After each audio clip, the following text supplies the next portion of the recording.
nta muntu ushobora kwica undi we ngo atakwicwa byanze bikunze. Yapfuye nabi, umwana we yapfuye nabi. Umuhene Ibintu byo mu mutwe byasohotse keretse babishe nabo. Navuga ngo wenda nawe yicwe kuko yakoze nabi. Yapfuye nabi. Ku muntu wiriwe ku musozi yapfanye inzara. nuko ari leta, naho ubundi uwo muntu amaze kugera ku mugaragaro yakwicwa nawe.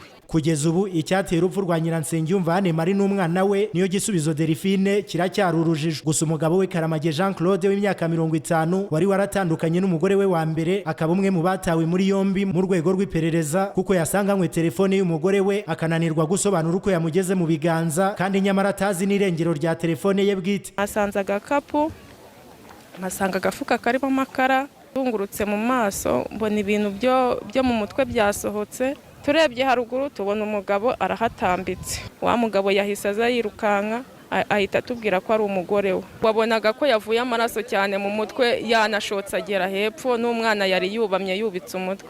Byambabaje. Biragoye kuko uhita nawe wishyira mu cyiciro ko ushobora kukijyamo.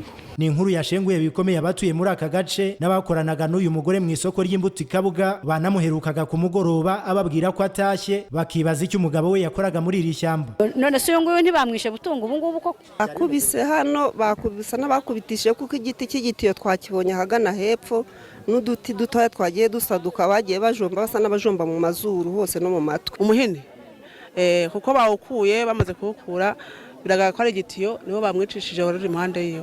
Twayakiriye nabi kuko ni inkuru y'icyamugongo. Ejo yari yanaguze kamambiri z'umwana we mukuru. Ni ibintu bamuhondaguye mu mutwe, ibiti banamukubise twabibonye ni ibintu bijyanye n'imini y'igitiyo. Ubwonko bwamanutse, amaraso umuvo yatembye, byatubabaje cyane. Aba baturage basaba ko hakirwa imbaraga mu gushakisha abagizi ba nabi bakabiryozwa, by'umwihariko umugabo we akabazwa uko telefone y'umugore we yamugezeho.